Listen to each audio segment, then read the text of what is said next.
I'm a big chicken. Well, today we're going to take a trip. I'm not taking this trip to a suburban restaurant where someone or something has been scaring people for decades. We want to let you hear this story and decide for yourself. ABC 7's Jose Sanders has more on this haunting tale.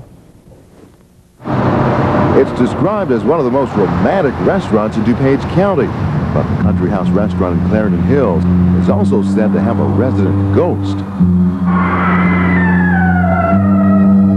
A beautiful blonde you see looking out the top floor windows onto the parking lot or onto 55th Street, a white dress, and she'll be seen beckoning with her hand in a seductive way for people to come inside. Also, there's poltergeist activity here. For years, they've been hearing things and seeing things and feeling things here. Strange things. We came in the front door by the end of the bar, and there were two sets of shutters on each window. And the top shutters, as soon as we came in, all opened at once, which was kind of startling because it was dark in here and shafts of light came in and it made kind of a clicking noise as it opened. Anyone who's worked here for any length of time has a story to tell. I came upstairs to take some supplies back downstairs, and all of a sudden I heard a baby cry. And it just continued to cry, and I thought it was really strange. I ran downstairs. There was no one else up here.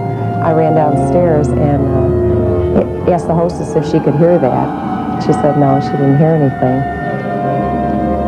A lot of times when I would open in the morning, I would hear dishes rattling in the kitchen as if there were people downstairs working. I've seen one time I actually saw plates come off of a shelf, and rather than just tumble this way, floated across the air and crashed to the ground.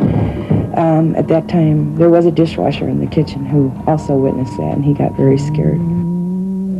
It got so bad here that the owners called in a psychic to find out who was haunting the Country House. The medium described a young woman who died in the 1950s. She was upset about something, talked to the bartender, and then left and committed suicide within a half-a-mile radius. And she told us what the girl looked like, how old she was, the year it happened, and how she died. She said she died of abdominal injuries. Handyman Frank Wazulis believes he's seen her. One day when he came here to check on a jukebox that kept playing the same song over and over, a strange woman was standing next to the jukebox. As I started walking towards her, I just kind of, I guess, ran my eyes up and down her, and everything was there. She was fairly clear all the way to the time I got down to the knee portion of her dress, and from the knees down to the floor there was nothing.